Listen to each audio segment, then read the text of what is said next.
no seis on kahtlemata väga pingeline, et peab seda küll tunnistama jah, et soomlased on võib-olla nad oma regatti ei suutnud nagu kõige paremini alustada, aga mida rohkem regatt on edasi, seda kindlamaks on nad muutunud ja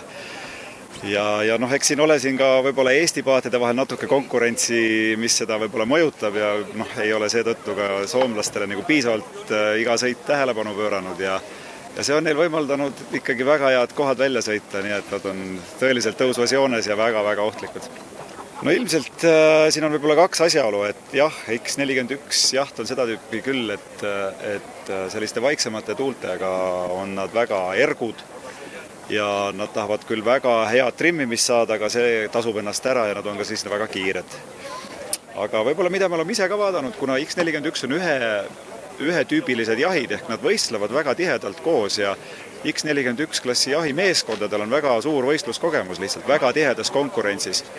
Ja siin kahtlemata on väga tihe konkurents ja ma arvan, et see on teine selline asi, mis neid meeskondi võib-olla pisut eristab, lihtsalt see suur lühiradade kogemus.